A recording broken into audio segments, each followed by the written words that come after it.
The first episode of the new Silo series opens with a voiceover of the character Sheriff Holston as we watch him getting ready to leave his apartment. In that, he lays out the reality of what it's like living in the silo, saying, "We do not know why we are here. We do not know who built the silo. We do not know why everything outside the silo is as it is. We do not know when it will be safe to go outside. We only know that that day is not this day." It's a lot of questions to have related to the basic history of a community that was so clearly planned out, that also understands itself to be made up of the last 10,000 people on Earth. Apparently, there was a rebellion 140 years ago that's responsible for their history being erased. But as the sheriff's wife Allison points out, things don't exactly add up. If the rebels destroying their history was such a bad thing, why do the people in charge restrict things like relics that are connected to their past? It's suspicious, but we see that the people who live there have an investment in believing the story, as evidenced by the Freedom Day celebration. The one thing they know for sure is that the world outside is toxic, and as far as they can tell, there's no safe way to explore it. That adds a dystopian flavor on top of everything else, and makes it very surprising when the sheriff, who comes off as a by-the-book straight shooter, declares that he wants to go out. This is the cardinal law of the society that lives there. Any spoken request to leave the silo is granted, but it's irrevocable. Once uttered, it's determinative. In other words, it's a death sentence.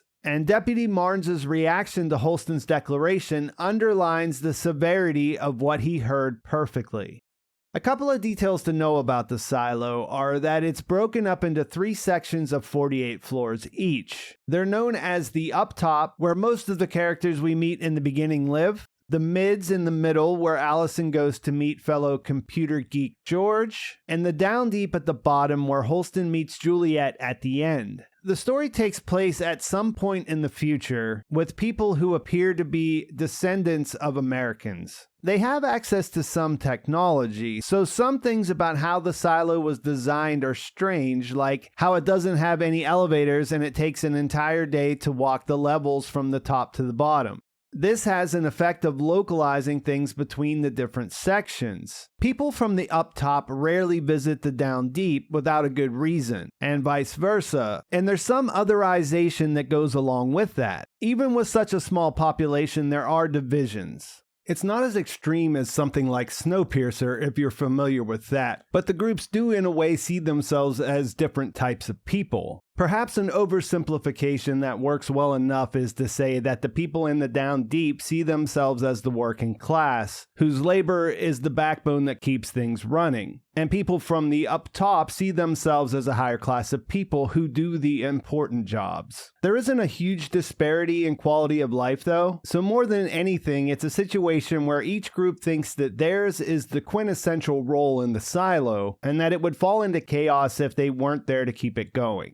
I've read this series as it exists in its current form of 3 novels titled Wool, Shift, and Dust. The first season of the show covers about the first half of Wool, and it becomes apparent fairly quickly how the name is connected to what's going on as the phrase "pull the wool over your eyes" comes to mind. The other wool reference is that the cloth they use to clean is made out of it, but in the recent AMA the author did, he mentioned that he included that detail as a way to keep things obscure. I'll say that I enjoyed this series overall, but what made me excited to see an adaptation was that Hugh Howey's original series leans heavily toward plot. In a lot of ways, the main character is the silo itself and how it got there rather than the people who live inside and push to understand the answers to those questions. This isn't a bad thing. The author had some interesting ideas he wanted to explore, and does a good job of doing that. But the television format opens the door to further develop these characters along the way. I think episode 1 is a great example of how that could work, because the 2 characters we spend the most time with just have this short appearance. Holston and Allison in their situation are there to introduce us to the world and give us an idea of what life is like inside this silo.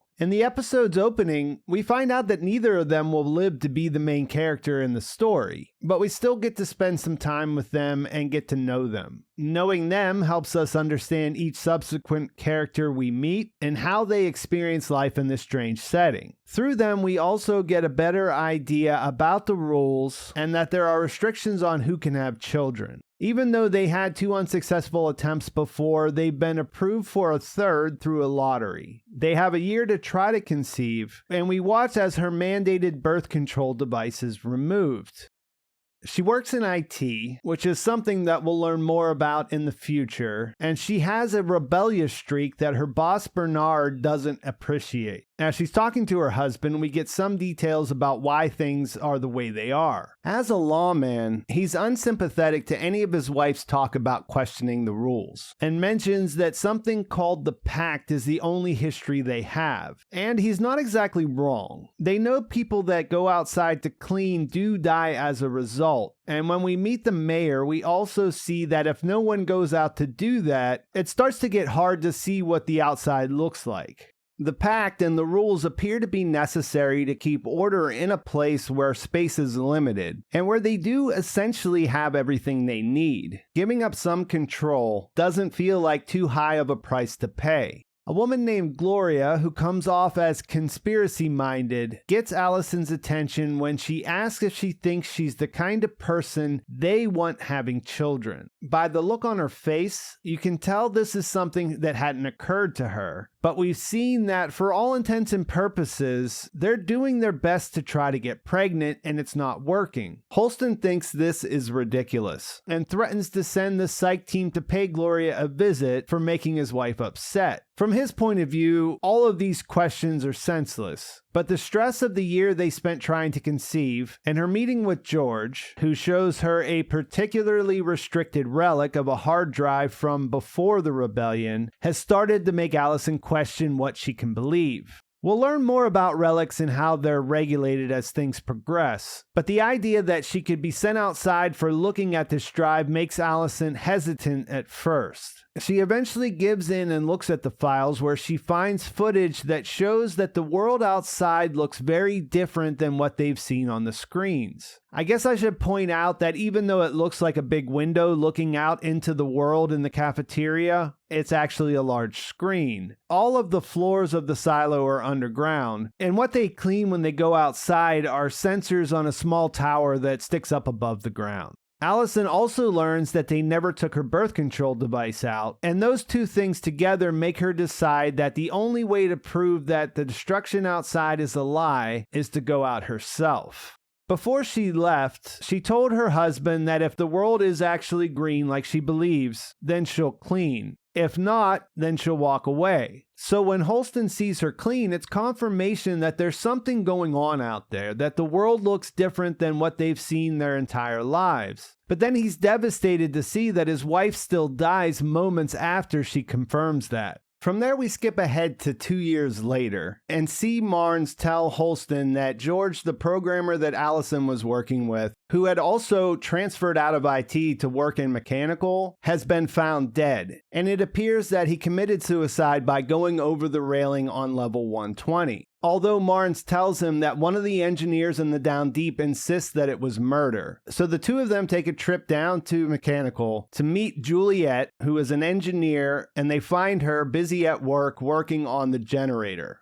The episode ends with one more jump forward to the present, where we go back to the holding cell where Holston went in the beginning of the episode, and hear him explain to Marnes that he's going outside to find Allison, even though they can see her dead body laying there right on the screen that's displayed on the wall. The second episode opens with technicians getting ready to send him out. You see them preparing his suit. You see Mayor Johns and Deputy Marnes going through the same motions that he went through when he was sending Allison out, and he apologizes to them for all the fuss. When he gets outside, he sees that same lush landscape that she saw, with the same birds flying by that you saw reflected in her glasses while she was watching the file that was marked Jane Camedy cleaning with George. He takes this as a sign that she was right and says to himself, they have to see. Then he does what everyone else before him has done. He cleans the sensors, and then he goes to walk away. When we see things from his perspective, his wife's body's missing from the hill in front of him. But when he starts to die, he takes his helmet off, and then you see him start to crawl directly to her body so that they'll rest together. So when you put two and two together, you realize that the lush landscape is what you see inside the helmet. It's implied that it's there to get people who all say they won't do it to clean. Allison, seeing this on the computer first, was convinced that it meant the truth was being hidden from them, and her signaling to Holston that it was true got him to follow her out there. But they both still died, which means the air is toxic, and as far as you can tell, what the people see on the screens is how things really look out there.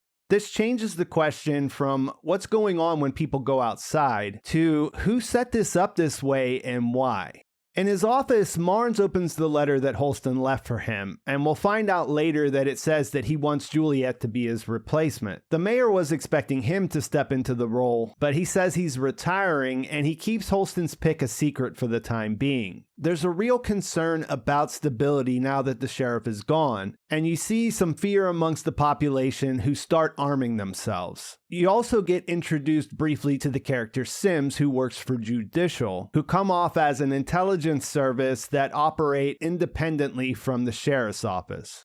We watch as Juliet freaks out after she saw Holston die, and she leaves the cafeteria calling him a liar. Later, she'll tell her friend Martha, who has a workshop where she's been hanging around since she was a kid, she doesn't believe George killed himself because the last time she saw him, he was excited about something. He told her that he had something to tell her, and then he left a Pez dispenser relic with a note that said that he had found what he was looking for in her room. The morning after she receives this, she finds out he dies, so they never see each other again. And because they weren't in a sanctioned relationship, it's not easy for her to explain why she's so sure he was murdered, but the local deputy agrees to send her concerns to the sheriff anyway. Holston does decide to come and look into it at that time, which was a few months before his death. When pressed, she shows him the Pez dispenser and the half of the note that says, "Remember the last place you saw this." Then she takes him to an underground chamber that nobody is supposed to know about. It's massive and houses what she thinks is the machine that excavated the silo in the first place. According to legend, after it digs that far down, there's no easy way to get it out, so the founders just walled it off with 30 feet of concrete. If you go back and look at the scene where he's looking at the plans for the silo on his computer, you can see where that is. I should mention that all of this is added for the show. In the book, the excavator is introduced with the same line that she says about burying it, but it's from a different character in a completely different context. And there you never really get to see the relationship Holston and Juliet have. The scenes that they share here make his choice to pick her as his successor make a lot more sense, and I think this is all a big improvement. When she discovers that George hid the hard drive for her, she discovers why Holston was interested in coming down to look into the case. He tells her that his wife did some IT work for George just before she went out, and this is where things start to get interesting and everything starts to make sense. There's a great back and forth here where Juliet is upset because he didn't tell her about George's connection to Allison, and she starts to worry that it's going to affect how she handles his case. She says she wants him to do his job, which she says is to find the truth. But he counters this saying that it's actually to maintain order in the silo. So at first, he's adamant that he needs to destroy the drive. And then she says maybe if he had listened to his wife, she'd still be alive. This ties back to the conversation he had with Allison, where she tells him that talking isn't listening, which was right after she removed her birth control. And then what he said to Marnes about he should have followed her out 3 years ago, but he couldn't listen. This all gets him to change his mind, but there isn't much that he can do publicly. So he tells her to keep her head down and that he'll send her a sign and that she'll know what it is when she sees it. Then we go back to her talking to Margaret, where she says that that's what she did, and she never got her answers, so that's why she called him a liar whenever she saw him die. She also shows her the other half of the note she never showed the sheriff, and then leaves to go to try to find out what George found.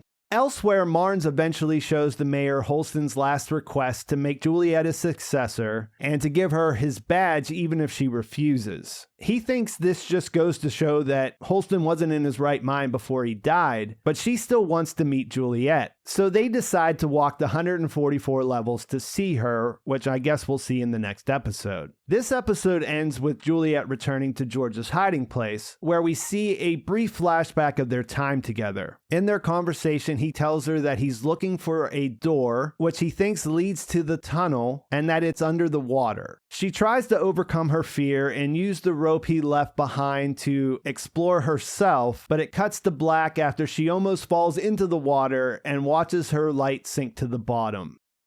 For someone who's not a drinker, Jules makes a real go of it after her failed attempt to follow George's clues into the water at the end of the last episode. Walker will identify this response as her wanting to run away, which is something that is easier said than done when you live in a sealed structure that is completely underground. Episode 3 does an excellent job of giving us more information about who the mechanic dangling at the end of this rope is, and introducing the politics of her world.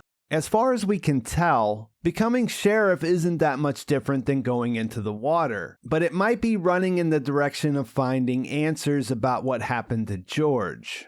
I didn't mention it at the end of my last video, but the closing shot was an effective way to establish how someone who was born in the silo experiences things. Juliet is terrified of this water because she's never experienced anything like it. We don't know how long they've been there exactly, but it's at least 140 years, which means multiple generations have lived without ever seeing a body of water or anything else on the surface. I did mention that everyone sort of operates as if theirs is the most important job in the silo, and this episode really drove that idea home. When Shirley comes to wake her up because Jules' hangover has her still in bed, the room starts to shake from the unstable generator. The immediate threat from this type of failure makes Jules' statement that hers is in fact the most important job in the silo have some credence. But as is often the case, and especially in this setting, everything is connected, so she can't just exist hyper-focusing on this machine in a vacuum.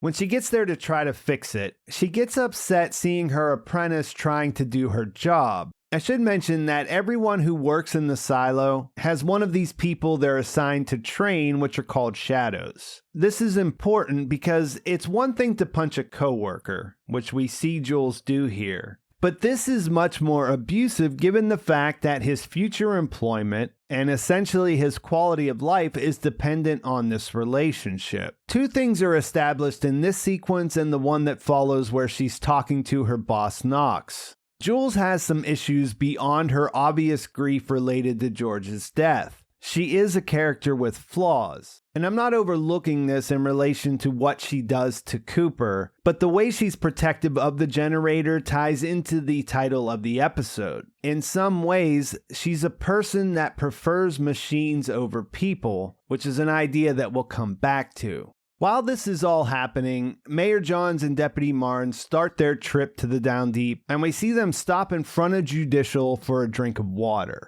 As they're talking, the deputy points out that this is more about being seen by the people who are standing outside. This helps to establish the politics between the different factions that hold power. When they make it to IT, they do stop in to visit Bernard, the head of that department, who we met as Allison's boss in the first episode. From what we've seen, the role of IT is still somewhat mysterious, but in relation to the internal politics of the silo, you get the sense that they're important. The mayor brings him a gift of brandy to try to curry some favor in relation to naming the next sheriff, and he mentions running the numbers in relation to Holston's replacement. Judicial has its own candidate that they want to put into the position, and when the mayor mentions Holston's pick of Juliet, Bernard calls her a thief. He accuses her of stealing 4 boxes of H57 tape that were reserved for IT, which he says they used to prevent their servers from cooking. The details surrounding this seem like they might be important, otherwise it seems a little bit petty, but he emphasizes that it doesn't matter what she took, it just matters that she stole,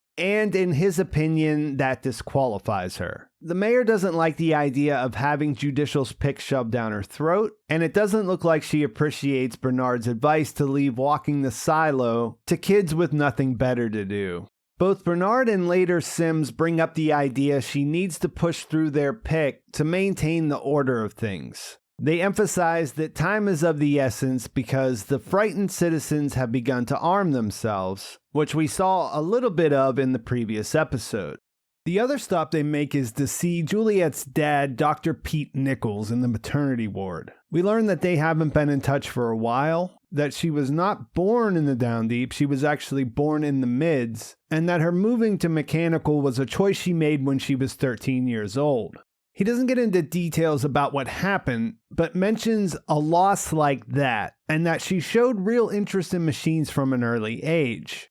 The whole encounter is a little bit uncomfortable and a little bit hard to read, and Johns just comes out and says that it brings up more questions than answers. But for us, it adds a lot of context for the decisions that we see Jules make. I think the most important thing he says is that he thought it felt good for her to be able to fix something. The idea of being able to figure out how something works, like the watch she got from George or the generator, and to fix them if they didn't. You can see how that was imprinted from this event in her past, and how that ties in with the idea of her preferring machines over people. When Johns and Marnes make it to the 144th level, they're surprised to experience that same shaking effect from the generator. Whatever Jules has been doing to fix it is failing, and watching her work impresses the mayor enough that she decides to go visit her old friend Walker to ask about her. Walker isn't surprised to see that the mayor is in the Down Deep because she can hear what's going on with her illegal radio. Johns looks the other way on that because they have this relationship, but the idea that some tech is prohibited for the population is something to keep in mind. You don't get to see what she tells her, but when Johns comes back to offer Jules the job, she tells her that she's the only other person in the silo who wants her to be sheriff. Without much thought, she declines because she can't imagine that anyone can be trusted to do her job. Though after they leave, Deputy Hank notices something is carved on the back of Holston's badge, and you don't get to see what it says, but you realize that this is the sign he told Jules to look for. That makes her decide to agree to take the job under one condition. She needs to fix the generator first, and in order to do that, they have to shut it down. Earlier, Knox dismissed this idea because it's basically never happened, and Johns brings up the same thing, but her concerns are mostly because it will leave people in the dark. Still, they agree, and then we find out when Mechanical meets that they're not even sure if what Juliet wants to do is possible. I won't get into the specifics other than to say this is a version of a steam turbine, and it might seem strange that Shirley says no one knows where the steam comes from. But keep in mind that asking questions about things you don't understand can get you sent outside to clean. It goes back to perspective and how you just accept some things as truths if they're presented to you that way. Steam comes from the ground, and there is a safety built into the system that will allow them to close the valve to stop the generator. This will only afford them a small window of time to complete the repairs, and that sets up a very tense and thrilling situation to watch. Knox and the others discuss how hard this is going to be to pull off and the stakes involved, and I think that it's an interesting setup because Jules isn't wrong. For as long as she's been working on it, the generator has continued to get worse, and it does need to be fixed. But this is only happening this way right now because she told them what needed to be done while leaving out that she didn't really know how to do it. It draws attention to the fact that she has two clear motivations: to keep the generator running and to figure out what happened to George. Beyond that, the details, the politics, the people around her, all of these things sort of take a back seat. Things go wrong when the temperature increases faster than expected. This leads to Jules leaving Cooper behind to do the job while she comes up with a dangerous plan that might cool things down long enough for them to finish. She uses a hose to spray the main valve, which works, but it also means she has to confront her fear of water when she almost drowns. Her shadow is able to get the repaired blade back in place in time. They're able to get her back out of the water. Knox is able to vent the valve, and the generator fires up, so they did fix it. The lights come back on, and everyone in mechanical breaks out in a celebration. In the middle of that, Jules's look changes from excitement to an empty stare, which sets her apart from this family that she's built up around herself in the down deep. And it's a reflection of the fact that she's going to be leaving them behind. She stops to apologize to Walker on the way out. She freaked out on her a little bit before and threw it in her face that she never leaves that apartment/workshop that she's in. They do make up, and she leaves George's camcorder with her, asking her to try to figure out what it is. As she leaves, Walker tells her not to end up like he did. He died looking for answers. And then before she starts to climb the stairs, she flips over the badge so we can see what Holston carved in it. When they were arguing in George's hiding place, he said the job of the sheriff was to maintain order, while she said it was to find the truth. And that's what he put on the back of the badge that he wanted her to have. Throughout their trip, we'd had hints that Johns and Marnes had feelings that went beyond their professional relationship. And on the way back up, we see them express those to each other and even share a kiss. We also saw that Bernard was angry with her decision to make Juliet sheriff, but when she gets back to her office, she does make that official and tells Marnes to grab a bottle of wine and get ready to go to her apartment. She never makes it though, because you could see that there was something going on with her when she was signing the papers. She wasn't feeling well, and when she goes to the bathroom, she collapses on the floor. There's something coming out of her mouth. It almost looks like she was frothing. Marnes is able to break down the door to see what happened, but the episode ends there. The episode opens with a flashback to Juliet's childhood. There's a medical emergency involving her younger brother Jacob, where you see the family pull together to revive him. The way the family works as a team, and the way he cracks a joke calling Juliet a jerkface when he comes to, indicate that this is something that they've learned to live with. This hints at what her father didn't say when Johns and Marnes asked about her leaving home so early. And in the present day, you see Juliet getting ready to go see him on her way up the stairs, only to be interrupted by a porter that was sent to find her. She's being called to the mayor's office where she finds out what happened to her, and also that her new primary deputy is understandably not taking it well. He believes the mayor was killed with rat poison that was slipped into her water bottle while they were away from the deputy station in the mids, having their moment together. Since you drink from the other person's pack when you walk the silo together, he believes that he was the target for the attack and wants Judicial to provide a list of possible suspects that might have it in for him. Based on what they say, and because the mayor was so popular, Bernard and Sims seem more concerned with managing the news of her passing in a way that won't get the population stirred up.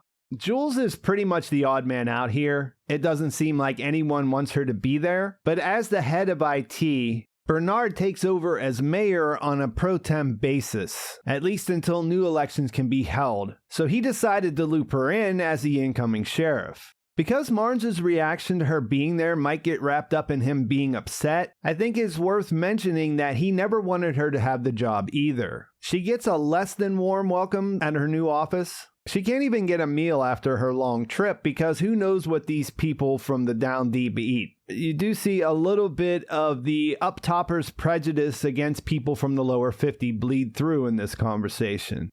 Between what's happening with Sandy at the station and basically everyone else she's come in contact with, you could see that this search for truth about what happened to George will be an uphill battle. Still, that's her primary concern, so after she gives about as good as she gets in her back and forth with Sandy, she asks for his folder. The next flashback scene jumps ahead to a point where both Juliet's younger brother and mom are out of the picture. The fact that he wants her to pack up their things by herself and take them to recycling while he's at work hints that her father might not be up to the challenge of guiding his daughter through this difficult time. Back in the present, she takes a look at the door to outside in holding cell number 3, and then goes to check out her new apartment, which is Holston's old apartment. When she turns on the air, it reminds you of the first episode where you saw him doing something to that vent. She finds a card reminding her to turn in any items from the previous tenant to recycling, and that sets up another flashback where we see her doing that with her mom's and her brother's things, which is pretty harrowing. When she goes back to the apartment, she starts some food for herself, and then she gets absorbed in fixing her mother's chair, which is something that her father said couldn't be done. He comes home to the fire alarm going off, and they have some words. It's all pretty regrettable, but she implies that it's his fault. The situation they're in is somehow his fault, but they never explain what happened or why she feels that way. There's still some mystery there. Her brother was obviously ill. There was something going on there, but her mother looked pretty normal the one time we saw her.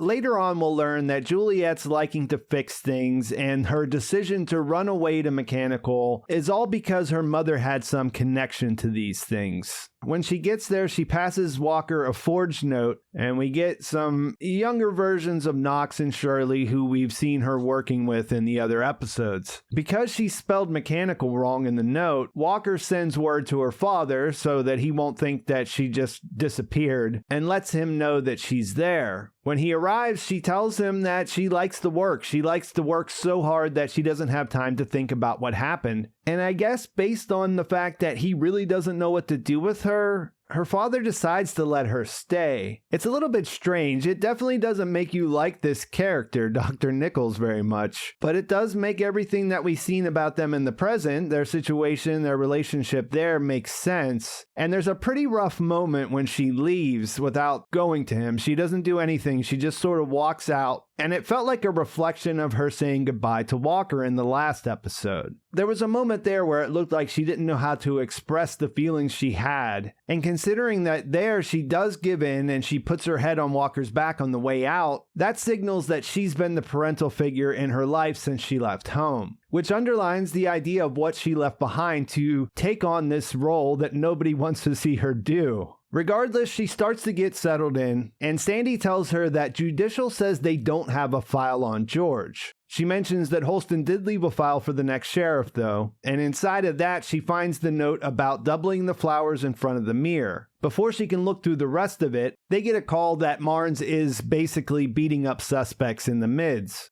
He's clearly not taking things well, and Jules sees an opportunity to try to make an alliance. She explains why Holston picked her and the sign that he sent and asks him to help her find out what happened to George. In exchange, she'll help him find out what happened to Johns. There's a moment in his apartment where he starts to come around to the idea. In the process, she figures out he was in love with the mayor, and he starts to see that her intentions are fairly pure. She doesn't have an angle for doing all this. She also tells him that once they solve George's case, she'll leave the position and they can get somebody else to be sheriff, which would satisfy any objections he has to her doing the job. Before she leaves, she asks him if he wants to put a guard out front because he pissed off so many people that it's probably a good idea, but he insists his shotgun will be enough to scare anyone away. There's a suicide fake-out sequence where I thought for sure he was going to hang himself in grief, but it turns out to be him making a punching bag for his frustrations. Sims from Judicial comes to see him and expects him to help push Jules out. They have a plan, the judge is behind it, but because of the conversations that they've had, Marnes doesn't want to go along with it. And when Sims invokes the judge's wishes, he says that he doesn't work for Judicial. From there, we see Marnes drinking and feeling bad, thinking about the time that he had with the mayor right before she died. He overhears Jules calling Walker on the radio. They keep their conversation discreet. It's been established that Walker having a radio could put her in jeopardy, and that he can overhear them might be a clue as to what's going on with radios in the silo in general. But even though they're careful about what they say, he still picks up on the fact that she's looking at him to be her ally, and you can see that he's coming around to the idea. After that, we get a split scene with the both of them going back to their respective apartments. Inside of Marnes's, he finds someone waiting for him and he's attacked. We see that there is a real struggle there. At Jules's apartment, she notices the flowers in front of the mirror and then sets out to find out what the sound in the vent is. Marnes almost gets away from his attacker, but then he gets his shotgun and he's left in a pretty tough position.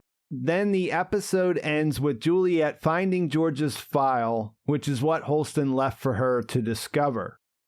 The episode opens where the last one left off. Juliet is in her apartment looking at the folder that Holston left for her. In the closing shot of episode 4, it looked as though she was seeing a ghost as she saw his picture. This was interesting because of the limited tech they have access to in the silo, and because Walker has been looking at the camcorder that George left behind in his box of relics. That neither one of them recognized what that was makes you wonder why access to specific types of tech is limited. And before speculation can go completely off the rails, Walker provides some useful information for both Jules and those of us that are trying to piece it together at home. Cameras exist in the silo, but they're limited to the ones that produce low-quality images for work IDs. That's where the image of George Juliet saw in his folder came from, and how citizens are identified. Walker also points out the two big mysteries about the pact as far as she's concerned. It stipulates that they can't mechanize the way they go up and down. No lifts, no pulleys. And number 2, no magnification above a certain power.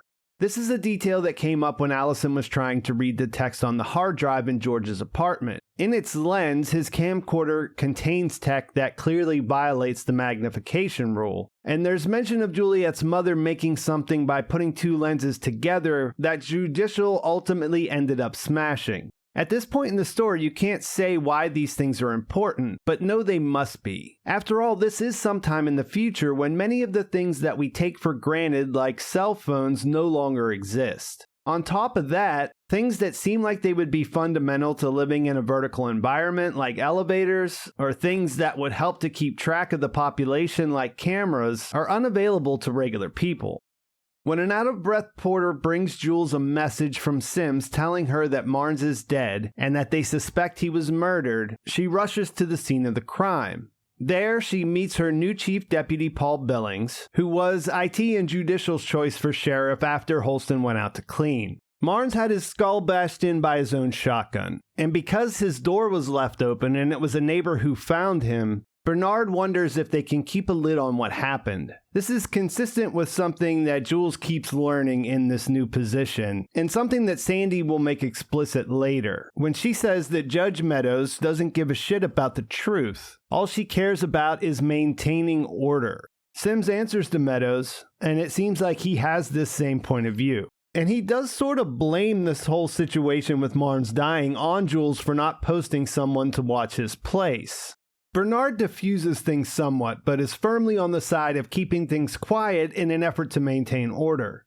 At first, he wants the official line to be that two older people walked the silo and it ended up being too much for them. When Jules suggests burying them together to conserve resources, he adds the idea of them being in love so that can become the story, something that will distract people, and to help out with that, he also wants to announce a race to the top. On his way out, Sims tries to throw some salt in Jules's wounds by telling her that Marnes thought she would fail. We know that this was in an effort to get Sims to back down, because Marnes was actually coming around to Jules, but he took that fact with him to his grave. This whole exchange and Bernard telling her later that kissing Judicial's ass is the subtext of each page of the pact all reinforce that allies will be hard to come by up top, and from what we've seen, they don't appear to survive long either.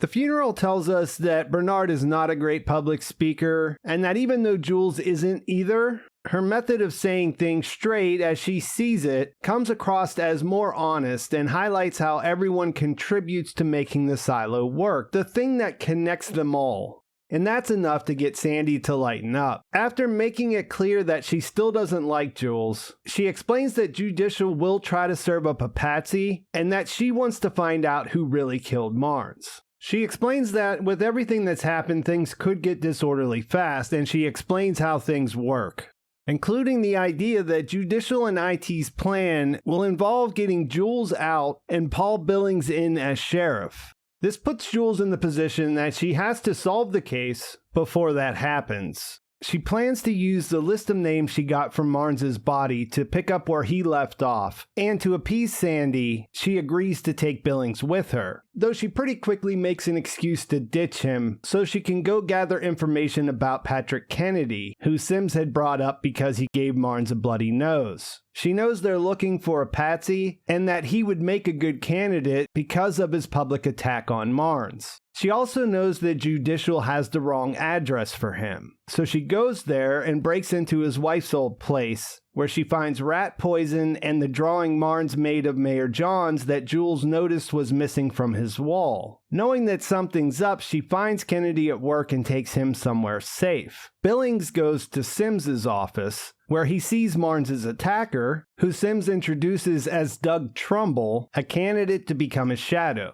It's not a huge surprise to find out that he was from Judicial, but there were indications that Marnes and Sims were friends, so it does feel like a massive betrayal. After Trumbull leaves, we find out that Billings isn't down with him becoming Sims's shadow, and then they have a conversation that we don't hear. He does go back and tells Jules about the visit, though, and says that Judicial has ways to gather information from anonymous sources. She calls them listeners, and he calls them friends of the silo. He brings her the name of their suspect, and she realizes what Judicial is trying to do. They want her to chase down the false lead while they arrest Kennedy for the evidence they planted. This will make her look incompetent and enable them to replace her with Billings. Instead of going after their suspect, she gets an arrest warrant for Patrick Kennedy, and then you see Doug Trumbull go to try to get to him first. Jules knows he's somewhere safe and knows that they had the wrong apartment, so she goes there to confront Trumbull. He runs and she chases after him through the race to the top crowd, and when he can't get away, he tries to throw her over the railing. There's a struggle, he can't get her to let go, and eventually some onlookers see what's happening and come pull her to safety. Trumbull then goes looking for Sims, who he finds behind a door marked janitorial. This leads to a story about his father who worked there. He tells him that everyone contributes to the survival of the silo, but a janitor is still a janitor, and explains that he said that if he wanted to shadow him, he would have to make a decision that would change his life forever. If he went through that door, he would never be able to tell anyone what was on the other side. He would know the truth of what's happening. Basically, his father was never just a janitor, and that the people behind that door do the most important work in the silo. Work that he says keeps 10,000 people alive. Trumbull is absolutely engrossed by this whole story. And then he sort of turns things around on him, saying that he really messed up with George Wilkins, which of course is something that we want to keep in mind. Trumbull actually tries to say, you know what happened before Sims cuts him off, and then continues saying that he really messed things up with Patrick Kennedy. He gets him to let his guard down by saying that he's messed up too, and asks him if he's willing to do anything to serve and protect the people of the silo. When Trumbull says he is, Sims throws him over the railing so that he can be blamed for killing the mayor and Marnes, and then taking his own life. This appears to be the way Jules understands what happened, and she goes to tell the judge about it. We see that what Sandy said is true, that she really doesn't care about the truth because she tells them not to look into anything any further, even though it doesn't quite make sense, because they have a story that works and that provides them the killer for these important people that are now dead. When she goes back to her office, Sandy tells her that she put in for a transfer, which means once again she doesn't really have anyone that's on her side, and she says some interesting things before she goes. I thought it was funny that she made the distinction that where she lived was the lower mids, not the same as the down deep, and that there were things she was going to miss about the up top, but one of them was not that she feels like she's being watched all the time. Jules asks her what she's talking about, but she doesn't really elaborate. Then Jules goes to see a tipsy Bernard who does seem to be drinking a lot since he's become mayor. He brings up the idea that they still need to do a forgiveness holiday, warns her that people tend to go wild when they have those, and then tells her that he was wrong about her, and it does seem sincere. I don't know if she can trust in that, but you do see why she would be looking for someone that would be on her side, and how she might overlook other things that have happened between them in order to be able to do her job. When he asks if there's anything that she needs, She says she needs 2 days off and he tells her to go ahead and take them.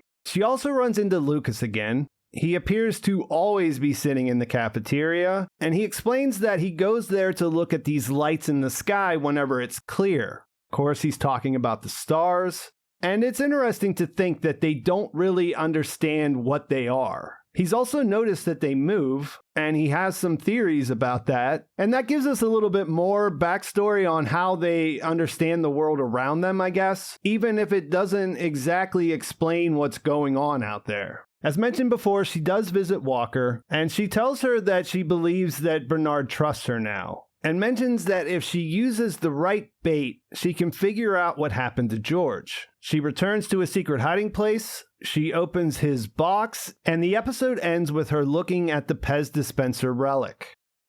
The episode opens with an intimate memory of Jules and George in bed together, and through a series of flashbacks, it shows us that he hadn't made much progress in understanding the answers to those big questions. Jules is thinking of him as gaining access to Doug Trumbull's apartment is taking a long time because apparently you need special keys to open an apartment that someone from Judicial lives in. Not wanting to wait any longer, she takes things into her own hands and grabs a crowbar to force her way in. You think that they're looking for clues as to why he would want to kill Marnes, but when Billings finds the Pez dispenser relic in the medicine cabinet, you realize that this is all part of Jules' plan. This is all going on at the same time as the forgiveness holiday Bernard was talking about. We don't get a direct explanation of how that works, but we do see a sign here, and it reads, "In light of recent incidents, and in the spirit of goodwill, community, and commerce, citizens are encouraged to let go of past grievances, to travel beyond familiar levels, to see old friends, to give gifts, and to spend credits in the marketplace where crafts of all types can be acquired." We also get the sense from other conversations that there's a type of immunity that applies, that people can come clean on things that they've done. But again, this isn't explained in detail, so it's not really essential to what's happening.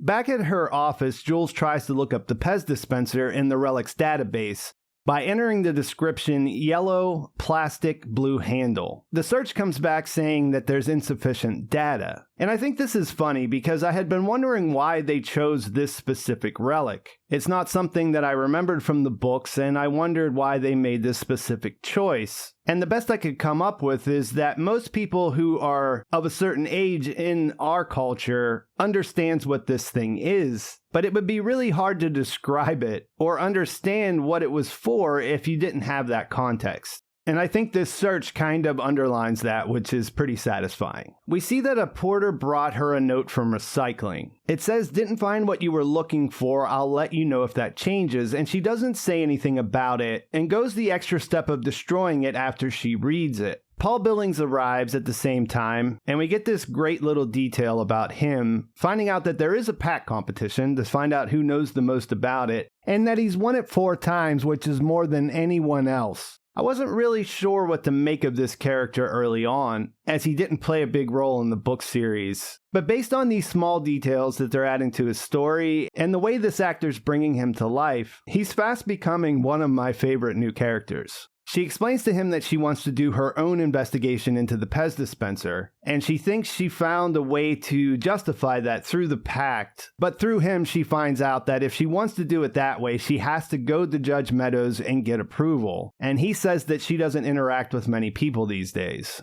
They go there anyways, and they meet Sims, who's there waiting out front. The judge says she's not feeling well, and that she wants to get this over with quickly, and you get the sense that there's something wrong with her, but it isn't clear what it is. Both her and Sims look surprised that the relic was found in Trumbull's apartment, which tells us that they think that they would have known about it before if that was true. Sims explains that Judicial knows more about relics than what's in the sheriff's database. He points out in a somewhat threatening way that he knows that the watch she wears is registered to George, who's a person that she said had been murdered. She claims that working with Holston helped her to see that his death was actually an accident. And we should remember here that in the last episode, before he killed him, Sims brought up the fact that Trumbull had made a mistake when dealing with George. Even though Sims makes it clear that he doesn't believe that the Pez dispenser belonged to Trumbull, he does tell Jules he thinks a relic investigation might be a good idea, but that she needs to take Billings with her since he knows more about the pact. In typical Jules fashion, she tries to ditch him immediately, and he makes it clear that now that she's on Sim's radar, they'll be watching her everywhere she goes. It'll either be his guys or the whispering friends of the silo, so he needs to be with her at all times. She's not exactly on board with this, but she realizes there isn't much that she can do about it, and confides that she knows a guy that's been busted with relics and owes her a favor. That turns out to be Patrick Kennedy, and he turns out to be afraid to talk about relics at all. He says that in his experience, people with badges doing things for personal reasons tend to get people hurt. Under pressure, though, he does eventually give them a name.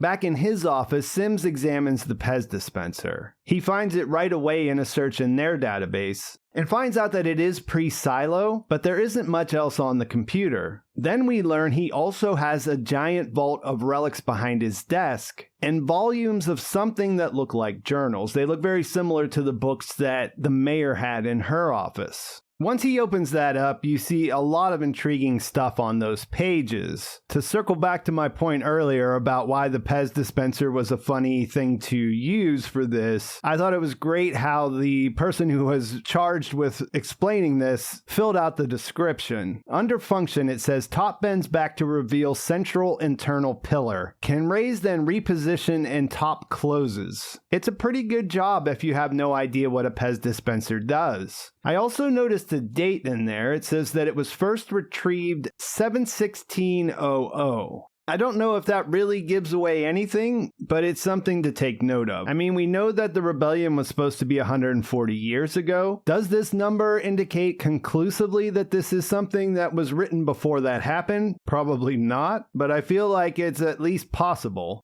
He flips through some of the other pages, and then at the end, he finds a report from a confidential informant saying George had this relic, but when they went to search for it at his apartment, they couldn't find it. We do get a lot of flashbacks where we get to see Jules and George together, and there are some interesting details mixed in there. It seems like her stealing IT's shitty tape, as she likes to describe it, was a whole caper that she pulled off with George's help rather than the requisitioning story she's been telling, which involved distracting dogs with bacon and a lot of running, apparently. This comes out in a conversation where she doesn't understand why he would take such risk to have all of these relics, where he points out the risk that she took to get this tape. She explains that she did that because the tape saves lives, and that she was taking the risk to protect everyone, not for selfish reasons. So she doesn't get the idea behind the relics, because she doesn't see the point of risking getting sent to the mines or getting sent outside for things that you don't even really know what they are. He has an effective counter for this, saying if these things aren't worth risking our lives for, why do they make it a risk to their lives to have them? This is very similar to what Allison said to Holston back in the first episode. The bottom line is that they don't know. George believes that these were all tools at one time, and he's going to use them as clues. And that's how we get to a discussion about the biggest questions about the silo. He also gives her the watch, which is a legal relic, and even though she jokes about it, you can tell that she loves the gift. This turns out to be very important because this is something that people identify when they see it. First Holston, and then later Sims. There's another conversation where he talks about history just being the traces of a whole lot of people over a whole lot of time. He asks her if she ever thinks about the world outside the silo. And again, she defers to this idea that she's the one that keeps things running so that dreamers like him will stay alive. And at that point, she shows him that she fixed the watch, and he learns that she had to make the tools herself. Remember, she does like to fix things. That's an important part of who she is. And then she awkwardly tries to say she loves him without saying it, and that turns out to make it an even more touching moment. So what does George think is the biggest question about the silo? I mean, he thinks there's quite a few of them. What's outside? What's beyond the sensor? Beyond what they can see on the screen? Why are they there? How long have they been there? And how much time do they have left? When pressed on what the biggest one is, he goes with, what if everything you know to be true, everything you've been told by the people you love was in fact just one big lie? And this is probably something that Jules wasn't ready to accept while they're having this conversation. But the further she gets into this investigation, the further she gets into her tenure as being sheriff, you can imagine that she's starting to think about this a lot more.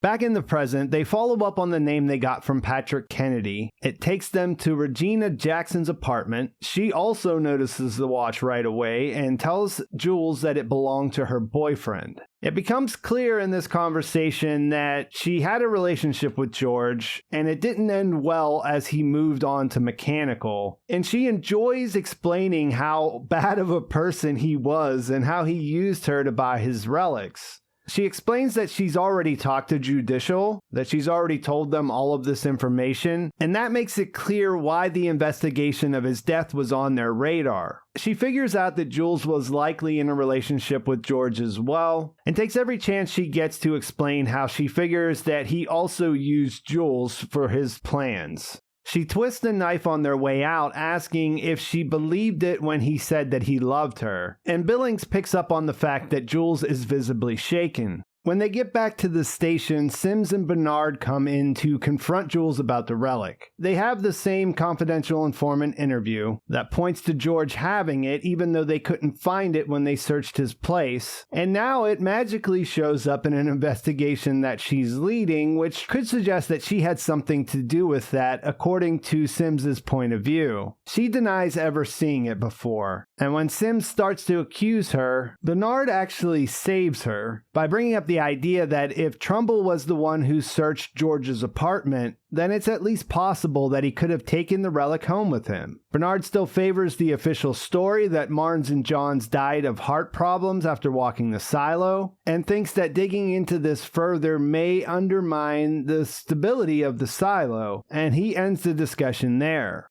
After they leave, Billing expresses some concerns about the way that she put this together. He has a family, and if this had somehow come back on him, he could have been sent to the mines or sent outside. And while we're not exactly sure where his allegiances lie, he has this connection to Judicial that we can't really overlook. The way that he just asked her to be honest seems pretty sincere. Like, he seems like the kind of guy who's just trying to make the best out of his situation. And she makes it plain that she can't commit to that. When he gets upset, she turns the tables and exposes his secret, the thing that she's noticed about him, that he has the syndrome, and how that disqualifies him from having the job he does, and essentially undermines everything he says about upholding the pack for the greater good. An interesting detail here is the way that she interprets what he says is him calling her dishonest, while he was really saying that he only wanted her to be honest with him going forward. He's trying to build trust. This is something that she doesn't appear to be capable of. And when he brings up the idea that everyone agrees that the reason Marnes and Holston were so good together was that they looked out for each other, she says, look where that got them.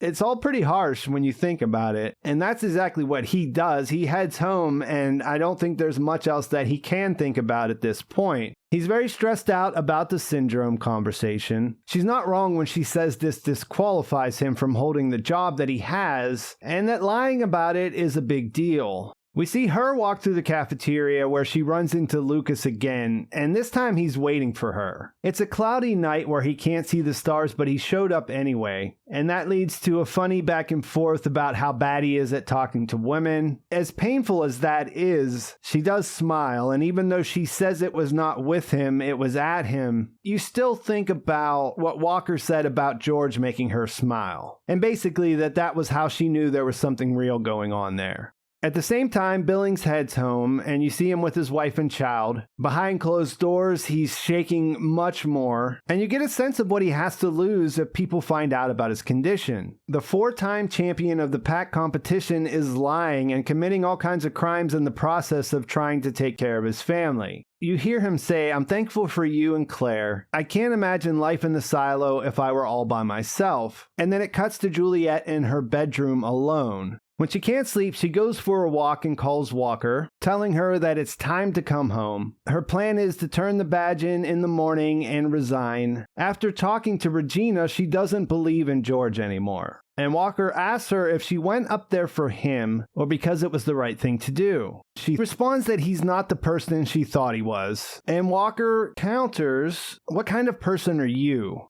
The man you love was murdered, and now you're saying it's a waste of time to find out why." And she brings up the fact that she doesn't leave her shop anymore, before saying that she's welcome to come here and join her, or she could just finish the job, right? And that sends her back to Regina's place, where she calls her out for being the informant. Regina claims that she didn't give up George to Judicial, but then clarifies that they actually come during the day and ask easy questions. The person that she did give him up to is referred to as the man who knows everything, and he comes at night. She never makes it plain who this is, but you can tell that he scared the crap out of her. You can see signs that she's still paranoid all this time later, and she explains the threats that were leveled against her, saying things like every name she gave up would be less days her mother would have to spend in the mines. Whoever this person is has power and is able to exert that to get information that they want.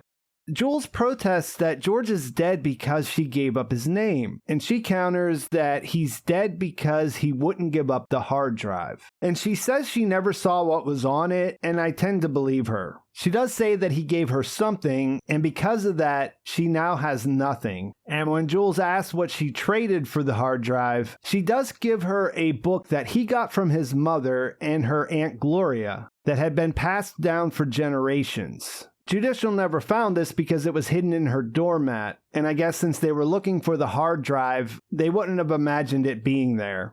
She claims that this is from before the silo, and warns that it's the kind of thing that will get you killed. When she goes back to her apartment, she finds out it's a travel guide, Amazing Adventures in Georgia, and the inscription inside says Gloria and George. This clearly looks like something that exists in our world. Inside, she sees forests and people whitewater rafting, animals, and while she's looking at that, we see why Holston told her to double the flowers in front of the mirror, which she didn't do. As the shot pulls away, we see her on a monitor where two men discuss waking him up because he has to see this. And now we'll have to wait till next week to find out what's going on there. Episode 7 picks up right where that left off. Jules finds Gloria's name in the Georgia travel guide. She remembers seeing her name from an interview Holston left in the folder that he hid in the vent, and she goes to her office to look into her. Seeing the book has changed things for the sheriff, and she's on a mission to learn more about it. She blows off a meeting with the mayor, she leaves Billings in charge, and when she finds out Gloria is essentially in a haze from her mandated medical treatment, she goes to confront Judge Meadows, who she learns is out of the office with a cold. In the process of all of this, she turns off her radio and she misses a call to respond to a fight. So when she gets back to the office, Billings gives her an ultimatum to come clean. And surprisingly, she just tells him what's going on. She tells him that George was murdered, as was Johns, Marnes, and Trumbull, and she's asking him to look the other way, which sets up his chance to be surprising when he gives her a way to re-examine George's case using the pact in a way that is connected to their new relics investigation. This makes it clear that they're starting to become a team, and the only thing he asks in return at this moment is for her to promise to see the mayor. Then she sends him home, but asks where Meadows lives, and he tells her, and also tells her if she wants to get on the judge's good side, then bring her breakfast. Before any of that plays out, she runs into Lucas in the cafeteria and finds out that he works in IT. That leads her to asking about his boss, Bernard, and then they talk about the stars again, and that leads to him moving in for a kiss. She's receptive at first, but then pulls away and leaves, without really telling him what's going on, and then later we see her looking at a page about the stars in the book. She does go to meet Bernard, and he tells her that the judge didn't appreciate his intervention when Sims was trying to pull her up about the Pez dispenser. Now he's worried that she's trying to make a move against him, which seems a little bit out of left field based on what we've seen from the judge. But this comes down to Jules' perspective of whether or not she can trust Bernard, because if he can be trusted, he would certainly know more about Judge Meadows and her motivations. He proposes a plan of them getting something they can use to keep her from taking over, essentially. From what we can see, Jules appears to take him at his word and mentions that she's working on something that might be useful, but she can't tell him what that is according to the pact. She does follow Billings' advice and takes breakfast to Meadows, who tries to send her away. When she brings up locking up citizens and drugging them against their will, she eventually lets her in. Inside her apartment, we see that she has a bunch of relics. There's an Etch-a-Sketch and a ring frisbee, and Jules also sees that she's mixing a drink in the morning. So this idea that she's not feeling well, that she has a cold, is all to cover up her alcoholism as far as we can tell. Jules tries to reason with her. She makes her an offer that if she lifts the medical order she has to keep Gloria drugged so that she can ask her about what she said to Allison, then she'll quit being sheriff by the end of the week. Meadows contends that she can't do this, and she adds that they will never let you find out the truth. She doesn't say anything more, but it's clear that she's afraid of whoever they are, and there's no way that she can be convinced to help. You see that Sims is eavesdropping on this conversation, and he finds out that Jules visited Gloria. This is interesting for a couple of reasons. One, it doesn't seem like anybody is above being watched by the cameras. I suppose you could make the argument that Judge Meadows is compromised, but at the same time, it doesn't seem like there's anyone to stop Sims, and I think we should also think about the fact that he probably answers to someone else, which is interesting because that means that anyone who isn't directly involved in whatever's going on behind that janitor's closet door has to be afraid of the people who are back there. Jules goes to her father's place because he's a doctor, and she thinks he might be able to help her get Gloria out for a couple of hours. She sees her brother's stuffed animal on the bookshelf, which signals that he has regrets about the past. And as the episode progresses, we see that his story is more complicated than we initially thought. At first, he tries to talk Jules out of going after Gloria, but because of their past, she's able to shame him into helping her. They work out a plan that has him sneaking into the ward, saying that he needs to get into the medicine cabinet. He just needs some aspirin. Then he goes into Gloria's room, where he sees which sedative she's on. He brings her to the nursery where Jules is waiting and tells her that she can't really ask her any questions because she's out of it. Jules insists that they are doing this to her and she needs to find out why. And even though it's a bad idea, her father agrees to give her a different drug to reverse the effects of the sedative. This leads to a seizure, which reminds Jules of her brother, and sets up a situation where they have to wait. While they're doing that, we see Sims enter the janitor's closet, and we see how the room with the monitors is hidden. We find out that there are blind spots in the camera coverage, so they can't see where they're at right now. This is curious because it seems to indicate that they can't make new cameras when the old ones break. Because of that, they've been repurposing cameras from medical for years. And while we can see that there's still a lot of cameras in the silo, that there are screens filled with people doing things everywhere, there are some places they can't see. While they wait for Gloria to wake up, Jules and her father have a conversation. We see that she's still very cold with him, and that she hasn't gotten over what happened when she was a kid. When he goes out to get a cup of coffee, Gloria does wake up, and Jules asks her about Allison, though she's still out of it and she can't really remember details very well. When her father comes back, Gloria recognizes him and says that he works for them, accusing him of stopping her from having a baby. Gloria is freaked out by his presence and doesn't seem to trust Jules either until she shows her the book. This is something she recognizes right away, and we find out that she gave it to George's mom. She describes her as one of us, one of the flamekeepers, a group of people who wanted to keep the memory of the world before the silo alive. And that was something that the powers that be were opposed to. Apparently, so opposed that since the rebellion 140 years ago, they've been trying to erase the past and anyone who tried to preserve it.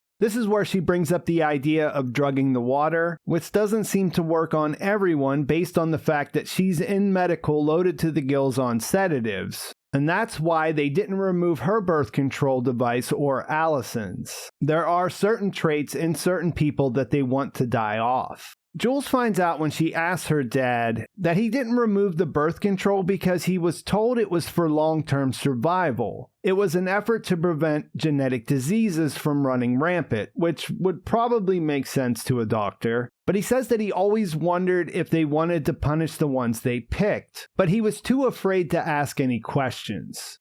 This all seems really important. George's mom was the last flamekeeper Gloria knew, so she gave her her most treasured relic, but then she died not long after that. This recontextualizes George's obsession with relics and what he was trying to do, and this probably isn't lost on Jules. We also find out that his mom knew her mom, and that Gloria thinks that she was helping her with some type of magnifying device, and that Gloria was always surprised that they let a woman like Hannah Nichols have children.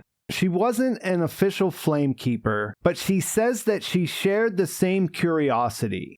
This stands out because there's a moment when Jules and her father are talking where I think she implies that he betrayed her mother, but I don't think we know how yet, because what Gloria says makes me wonder if he might have ignored his orders to leave her birth control in, since we know they had 2 children together. It all hints that there still are some things we don't know about what happened before she ran away to mechanical. The episode ends as she takes Gloria back and lets her see the book one more time. As they're talking, she mentions that Holston visited and brought flowers, and Juliet finally puts it together that they can watch them through the mirrors. She decides to cover the one in that room, and then checks the vent because Gloria said that Holston was working on it, and she finds the hard drive. Sims wants to know what's happening, and when his crew says that the problem is that they only have audio, he points out that the real problem is that she knows that they have cameras, and he tells them to send in the raiders. This is a SWAT-like group that is ready and waiting, and they take off to head to Gloria's room. There she tells Jules that she's the last flamekeeper now. She says that she didn't ask for this, it's not fair, but it is down to her, and if she lets it die, the truth will die too. It's all a bit much and Jules is somewhat reluctant, but she asks her what her mom would want her to do, and then she asks her, do you know why she killed herself? And we don't get to see what happens next. The raiders bust in, they ask where she is, we see that she already left, that she was a little bit ahead of them, and the episode ends as it cuts to black. Of course, she got out in time and was able to hide behind a desk in the nursery where she knows there are no cameras to give away her location. Sims goes looking for her, and we learn that he has a history with Gloria. She remembers she helped him and his wife conceive. They were having issues, she gave them some folic acid, and they were able to have their son. While he seems legitimately thankful for that, he doesn't have a problem with threatening to leave her in the medical ward unmedicated for the rest of her life. That turns out to be enough. She gives him the information he's after, and when he calls in the nurse, he tells her to give her the good stuff for every dose from now on, and he thanks Gloria. The only pushback she offers is asking if he really thinks that they'll win, and he responds to that by saying that they have to.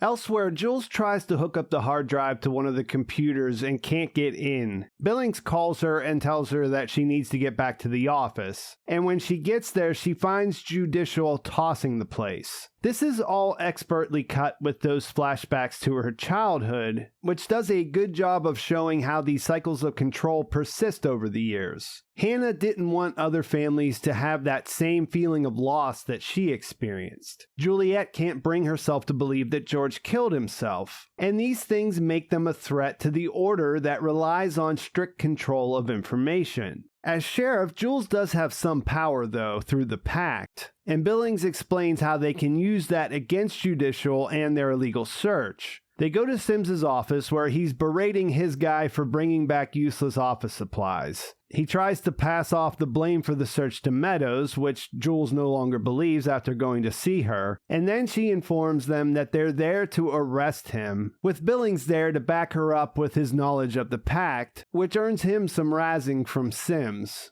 After they take him away in cuffs, Jules searches his office. And in the back of one of his drawers, she finds a pile of hidden folders where we see Shirley's name, Walker, and her mother. And when she looks inside her mother's file, she sees a person of interest surveillance report. And if you look closely, you see that it's talking about activities related to relics, a magnifying device. You see that she is a surgeon, which I guess isn't that big of a surprise since she was operating on the rabbit. But I believe in the book she was a nurse, so that's a little bit of a change. She turns the page to see something that we don't. That literally makes her raise her eyebrows, and then she goes to see her father. They have the conversation about what really happened with her mother after her brother died. This is where they reconcile, and she lets him know about the cameras, and she decides to go visit Walker to see if she can get into the hard drive. When she hits the staircase, she realizes Judicial has set up checkpoints where they would look through her bag, so she has to come up with a different plan. We see Sims in the holding cell testing out the guard, seeing what he can get away with. He doesn't seem to be all that worried about being locked up. He even has to use a radio, but the deputy draws the line there, even though he asks if that's all right at the end of telling him no. It's a pretty good example of how people relate to Judicial, even people who are in prominent positions like deputies. And I guess I should mention that this episode sort of cleared up a little bit more about how things work. In the last episode, I wasn't 100% sure where the raiders came from, but here we see that they are an integrated part of Judicial. I don't know what that means as far as them being related to the people behind the door in janitorial, like how many people in Judicial know what's going on there. I think it's probably a small amount. But the way that he says, "Don't worry about it, I won't hold it against you" here when he's talking to this deputy really reinforces the idea that he's not all that worried about what Jules is doing. We also see Billings return home and see that his hand locks up when he's trying to carry the plates to the dinner table. His wife is concerned. She thinks the stress is making the syndrome worse. He explains that Jules put him in a position where he had to choose between her and Sims, which from her point of view isn't even a choice. And she mentions that people around the silo are all saying that she's laying the groundwork for another rebellion. Down in Mechanical, we see that Walker does get the message from Pete, but then we see the clock and realize that Juliet's already over an hour late. We see Walker go to her door and she looks outside calling out to anyone that will help her. And briefly, when she doesn't get an answer, it looks like she's about to face her agoraphobia, but then Shirley appears at the last minute so that she doesn't have to step outside. Up top, we see that Lucas is in the cafeteria again, and he gets a message from a porter that says, "Might have answers to W and more. Talk now at 6:13. We get a quick flashback here that reminds us that the W is a reference to the conversation he had with Jules about the constellation Cassiopeia. That tells him this message is from her, so he heads to her apartment. When he gets there, the mirror is covered, and she turns on the water and asks him about the hard drive. He explains that sysop is for, like, the head of IT, but that she would be able to access it in her office, which doesn't help her because she can't go there. Because of that, she asks him to help her get around it, and she tells him that she thinks the drive holds the answers to a lot of questions. He's reluctant. He's a good citizen after all, and she just starts unloading all of this information on him. He can't really catch up, he's not really feeling it, and he's also not feeling that she dropped George's name in there. She pressures him, saying that he's there every night wondering what's out there, and he counters that the rules apply to everyone. In desperation, she smashes her mirror so that she can pull out the camera and show it to him. He's obviously quite surprised. He says these are in our homes, and she says they're everywhere, and adds, "If we don't figure out the truth, no one else will, so please help me." There is a ticking clock here. She knows that raiders are on their way, so when he falters again, she just runs off. He goes out the other way, and he sees Judicial arrive to start pounding on her door. Jules attempts to skip the checkpoint and gets held up, and that's when Bernard appears to help her get through. She starts to tell him that Meadows isn't the one who's trying to take over, it's actually Sims, and he tells her they can't speak there, so they go to the farm, and while he's asking her what it is that they're looking for, He makes the mistake and mentions the hard drive, and then you see Sims come up behind her. Then it happens. Bernard says, "Did you say you want to go outside?" And very quickly, Sims is there to back him up. Sims checks her bag and recovers the hard drive, and reminds her that he told her she would regret arresting him.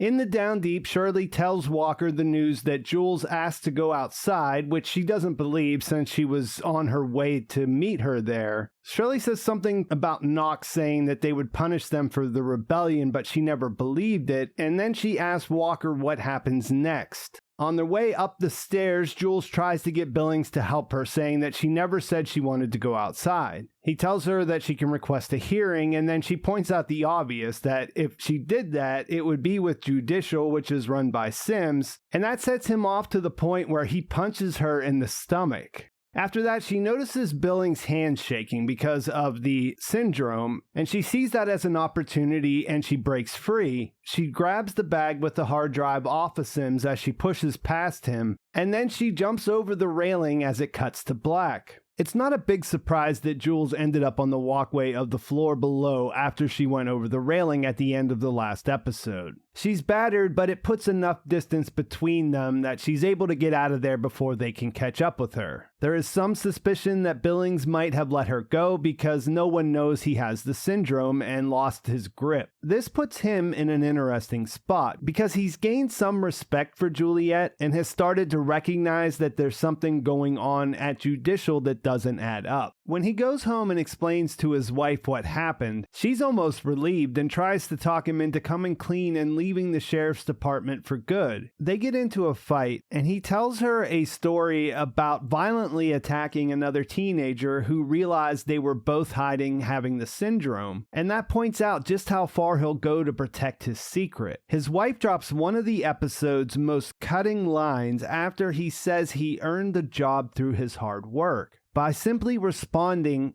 "But you lied." Of course, this makes you think about the lies from IT and Judicial in the effort to protect the silo. But it also does a good job to highlight the stakes that are inherent in situations like these. She's right about the fates of the last two sheriffs and not wanting their daughter to grow up without a father. But preserving this lie is so essential to who he is, he can't accept a different path forward, so he decides to go try to catch Juliet so that he can make things right. After finishing up with the initial search, Sims goes to meet with Bernard. They start to discuss a plan to find Jules, and then Bernard gets distracted by a beacon on his desk that has started flashing. It has a chain connected to it, and it's marked with the number 18, which is a number we've seen before. It's the same number that was on George's hard drive. This thing is mysterious to the point that I don't know what to call it yet. The flashing light gives off signal or warning vibes, but we don't get a full explanation for what it is before the end of the episode. One thing you do get a good sense of, though, is that Bernard is concerned when he sees it flashing. And before he sends Sims away, he stresses, "I hope you understand what we're facing here." And Sims gives a nod to acknowledge that he does, even if we don't. The thing about having the main character on the run is that it means that the investigation works to check in with all of the potential allies she's held on to throughout this first season. Judicial goes to visit a defiant Walker, who declares that she has nothing to hide before letting them in. Sims goes to visit Pete Nichols, giving him the news in a somewhat unceremonious manner that his daughter and only living family member asked to go out. He follows that up with a direct threat invoking overzealous raiders, and Pete reminds him that he knows something about that already. Papa Nichols mentions a spot on the railing of the level 1 balcony that's been worn smooth from all the jumpers gripping the rail before they jump off, adding, "Thanks to your raiders, Jules is all I have left." The doctor has become someone we're invested in, and so it matters when he poses the question, "Would you help the people hunting your child?" Sims immediately responds that he would, claiming that no one person is more important than the 10,000 or the thousands more to come. This is exactly what we expect from this character, but there's also been an emphasis on how important his family is to him, and we get a hint of some internal conflict as he stares into the nursery and thinks about his next move. As we catch up with his wife and son on their way home, we find out that he sent some raiders to escort them, and it's somewhat surprising that she doesn't want to let them inside. You find out that she used to be a raider before she transferred to IT, and you get the sense that she has some feelings about that. When she enters the apartment, she notices the camera has been disabled, so she secures her son in his room and grabs a gun before searching the apartment. She notices the hard drive on the bed, and when she bends over to look at it, Jules comes up behind her with a knife. Sim's wife is a character we know nothing about, and the way he's been presented hasn't really sparked interest about his home life either. But Juliet's decision to hide in a place they wouldn't think to check makes for a memorable exchange. As she waits for the drive to load up, Sim's wife asks about the comment she made about nightmares, and Jules tells her about the raiders coming into their home and destroying it when she was a kid. She says that's Judicial. That's who you used to work for and who your husband works for now. And the response is that her husband works for the good of the silo. To that, Jules points out that it's weird then that she doesn't believe in the good of the silo enough to let two raiders her husband sent into their apartment. And she comes back saying that her husband's not in control of everything that happens in the silo, and he's certainly not responsible for something that happened to Jules when she was a child.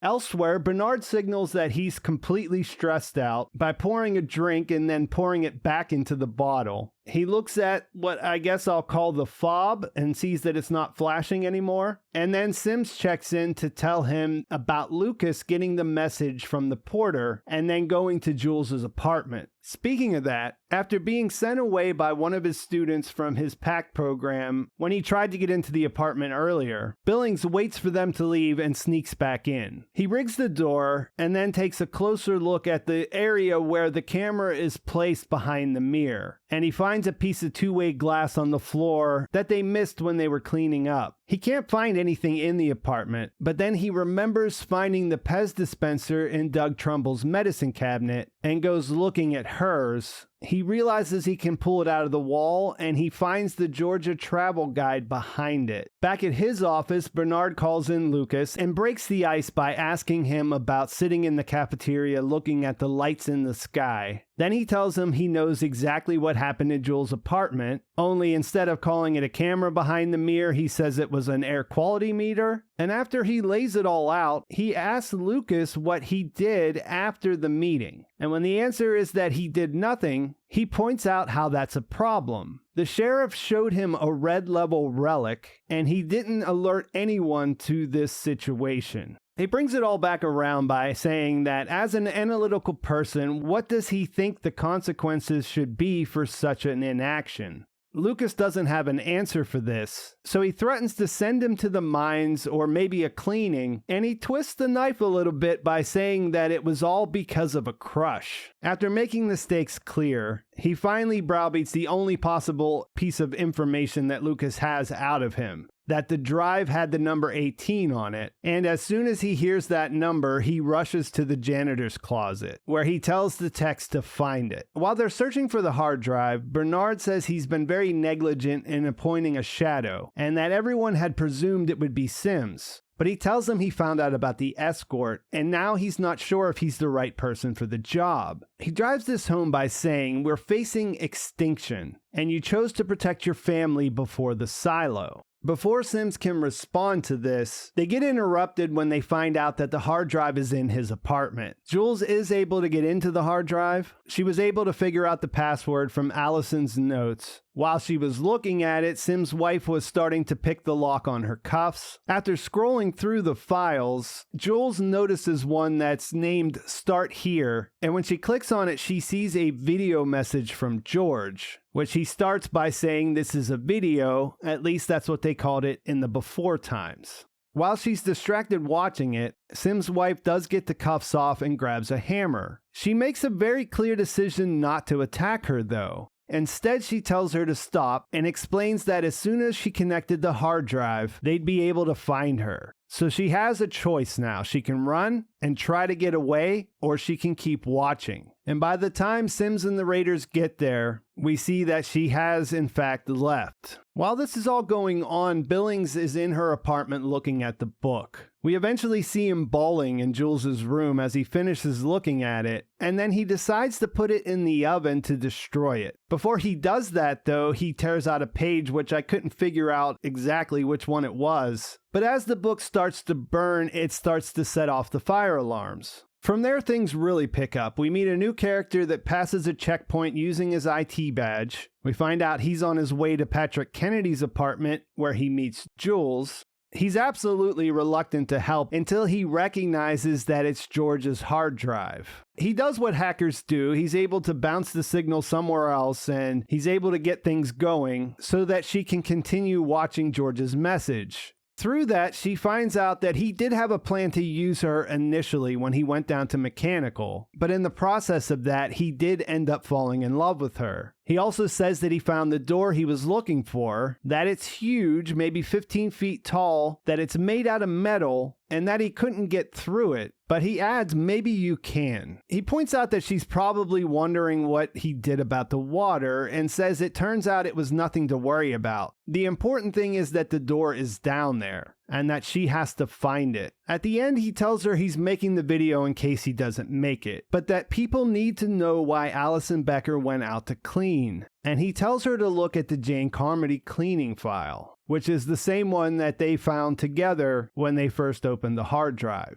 While that's going on, we see Sims and his wife talking, where he says he wishes he could have gotten there sooner, but she tells him that she's glad he didn't because she let Jules go. This is complicated because he gets pissed, and she says she did it because she knew he was on his way with a group of raiders with their fingers on the trigger. He assures her that he had given them orders not to fire, but she comes back saying that she's been given those orders and she knows what can happen. She ends the conversation saying we have one goal, one ambition. We will not lose sight of that, which definitely makes you wonder what that goal is. While it definitely involves him taking over for Bernard, it doesn't really feel like they're trying to do that in order to maintain the status quo. It does give the impression that there's more to this Sims character than we've been led to believe. And he does confess that sending the escort might have messed up their plans, which makes her look worried, and she asks exactly what he said. And when their son comes up, we do see that he is affected by what he saw when Jules was in the apartment.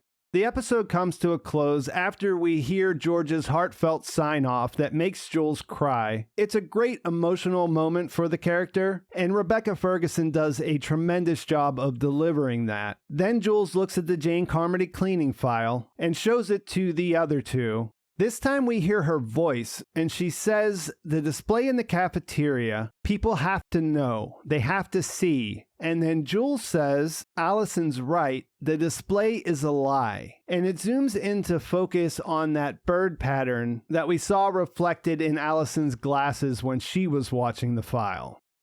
It makes sense that she would want to get that information out, and that's what she does at the beginning of the finale. They go all the way from level 22 to level 126 in the down deep using the trash chute because they know that Bernard will eventually figure out where they had the drive plugged in. They do find the booster. There they are able to have the cleaning video play on every screen inside the silo for about 30 seconds before Bernard shuts it down. You only see the reaction of the people in the janitor's closet before Bernard tells them to look away, but they appear to be absolutely mesmerized by what they see, which stands out because these are people that are supposed to be in the know. And I was really surprised when he told Sims to turn away because the look on his face made it seem likely that he didn't know what he was seeing either. On top of that, Bernard tells the room that what they've seen they will unsee. And I'm not sure if this is related to what Gloria said about the water affecting their memories, or if this is just a threat from Bernard willing them to forget. Another thing that's left open to interpretation is what kind of agreement Sims made with Billings after he outed him for having the syndrome. We know that Paul was experiencing that same change in perception related to his reality after he burned the travel guide relic at the end of the last episode.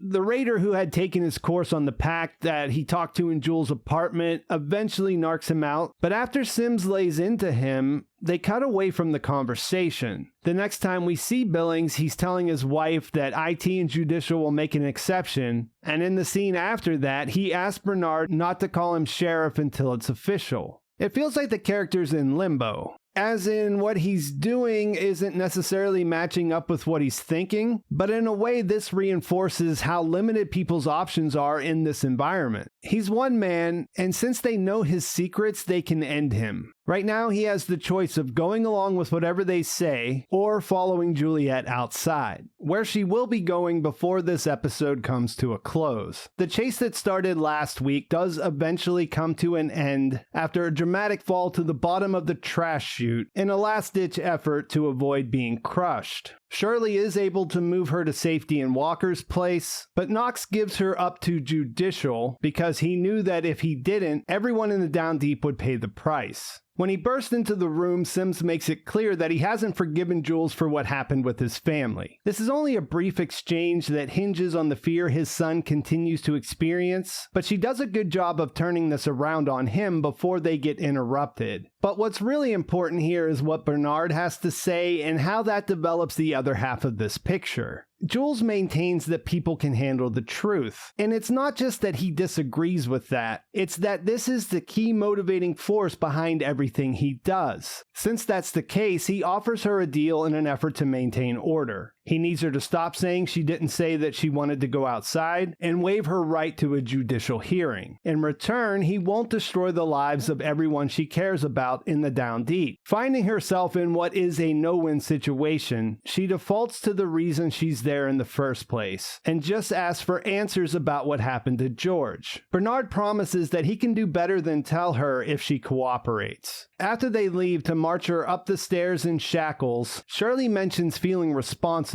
because she's the one who convinced Jules to steal the shitty IT heat tape in the first place. This is something we've been hearing about since episode 2, and this time it gives Walker an idea. She fights through her agoraphobia and makes it out of her apartment for the first time in decades. She goes up the stairs to her ex-wife's place, who we find out works in supply. To go back, when Mayor Johns mentioned the idea of Juliet becoming the next sheriff, Bernard immediately brought up this incident with the heat tape as disqualifying her for the position. It boils down to Jules and Shirley needing heat tape for the generator, and at the time believed they couldn't get their order filled because IT had priority. Jules did her thing and got some, but then found the quality of the tape to be much lower than what they use in mechanical. They wrote it off, but Bernard seemed almost obsessed with the incident, which doesn't really make any sense, or as Walker points out, it doesn't make any sense unless it does. IT's heat tape is designed to fail so that the outside air can get into the cleaner's suits. This is a key component of the process because the person needs to have enough time to clean, but not enough time to escape. Bernard was never worried about a couple of rolls of tape. He was worried that people would discover that the suits are built to fail. This is the type of truth that if it got out, it could lead to rebellion.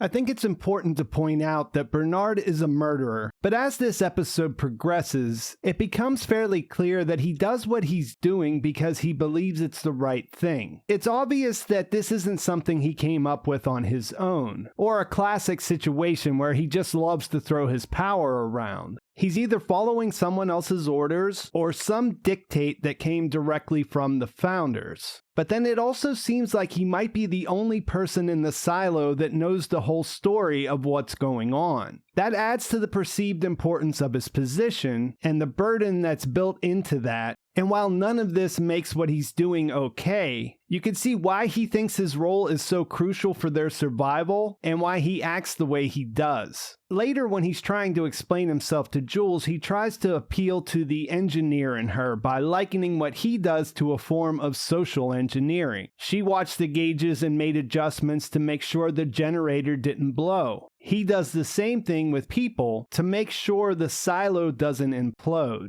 He keeps his word and leads her into the janitor's closet to show her the video of George's last moments. This feels like a chance for her to escape and make a break for the metal door, but it's more about Bernard trying to justify his decisions. In the recording, we see George get away from Doug Trumbull as he's taking him in, and faced with the prospect of torture and having to give up the hard drive, he chooses to take his own life by jumping. This is the answer Jules was looking for, but it doesn't bring her any satisfaction. Instead, it reinforces the idea that they never had a chance and that the silo always wins. After they transfer her upstairs, you find out that things are quiet in the silo in the lead up to her cleaning. Despite the video getting out, people are still acting compliant and waiting to see what will happen. Bernard assures Sims that after she's dead, they'll have another discussion about him becoming his shadow, which would potentially introduce him to whatever it is Bernard's up to. Then he has Lucas brought to his office and informs him that since he helped out, he won't have to go out to clean. Instead, he'll be sent to the mines for 10 years. This is a shame because of his natural talent and intellectual curiosity, both of which will go to waste in his new position. Jules is kept in the holding cell where Holston spent his last day, just as Allison did before him. Even though she can see their dead bodies on the screen, she still believes that it's part of the lie, so she doesn't break down completely when her father comes to say goodbye. Shirley delivers a tin of hush puppies with a note from Walker that reads, "You wanted the truth is I love you. Have no fear, they're good in supply," which is something she won't understand until later. Bernard is her final visitor, and he tries the "I don't take pleasure in any of this" approach that she's not receptive to. The heat tape comes up again when he tells her that that isn't when her trouble started. They started at conception because her parents weren't supposed to have children. This is a detail that wasn't in the book, and something I suspected after watching episode 8. I think it's an interesting addition because it's another way to clarify Bernard's point of view. From the beginning, he would view her existence as a threat to the silo, and the way this all played out would serve to validate those fears. He goes on to tell her that every human life has value, and points out that she had been of great service to the silo before she became a mortal threat to its survival. When she asks about her mother, he shakes his head and says that was her decision, to indicate that they didn't kill her. To the end, Jules contends that he knows the display is a lie, and she can't understand why he doesn't tell people it's safe to go outside, or about the giant door that George found. This is another moment that stands out because you can't tell for certain if he knows about the door. He disregards the first part, but makes a face when she mentions the door before attempting to move on by saying the founders left us with many mysteries. Before he leaves, she tells him she won't clean. He says nobody intends to, but they always do, as the founders in their wisdom knew they would. After they put on her suit, he returns to do the ritual, which is a nice bookend to opening the season with Holston saying the same words. Her walkout is identical to what we've seen before. When she gets outside, she sees the same lush green landscape, but when she notices that the group of birds are in the exact same place as the cleaning video, she repeats the line, "The display is a lie." Only now she understands that it's the display inside her helmet. The founders' plan appears to be to have every cleaner see this as a way to catch them off guard. Perhaps it's intended to pacify them, or overwhelm them, or just make it so they want the people inside to be able to see it too. After living their entire lives seeing the wasteland on the cafeteria screen, the green hills and grass are intoxicating, and from there, their actions aren't entirely rational. Something about this experience compels them to clean. And in the book, you get a much better picture of what Holston experienced when he went out, because you get a beat-by-beat description of his thoughts. He gets so elated because he believes Allison was right, and that what he's seeing means that she's still alive somewhere waiting for him. Knowing what she knows, this all affects Jules differently, and as she puts it together, she chooses not to clean, and symbolically drops the wool in front of the sensor for everyone to see. This is her way of confirming that everyone inside is getting lied to, and connects back to the idea of pulling the wool over your eyes that I brought up in my episode 1 video. If the wool is a symbol of the way they perceive things through these lies they've been fed their entire lives, when she drops it and starts to walk away, she intends for it to be the catalyst to change the people inside's perception of reality in the same way that hers has been changed. Initially, Bernard isn't worried because he expects her to die either way, and when everyone sees her trip over a rock, it looks like he's right. She falls in the same area where Allison and Holston started to succumb, and when she reaches out her hand, she sees that the rock in her visor is fake. As he's watching her, Bernard starts to figure out that something's wrong, and he says she knows out loud, causing Sims to ask him what he means. This is one more incident that we have to sort of put a pin in to see how things play out in the next season, because it's another reminder that Sims doesn't know everything that Bernard does yet.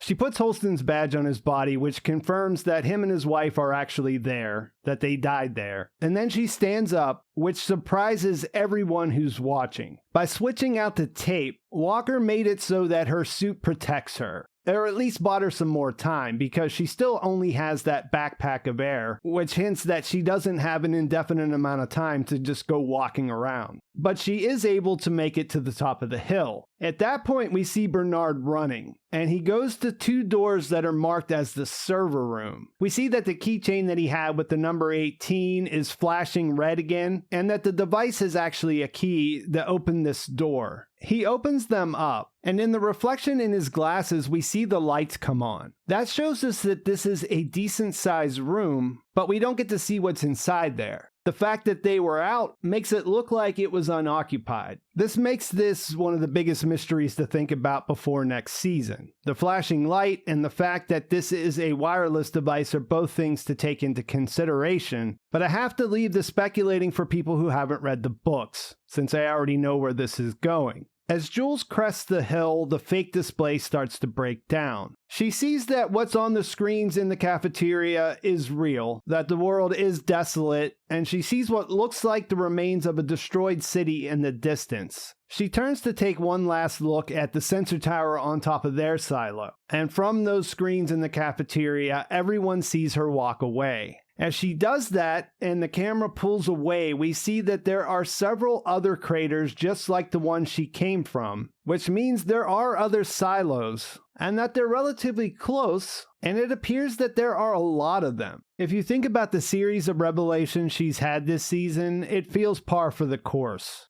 What it means that they're not the only silo, and what she'll do next are questions that we'll have to wait for next season to get answers to.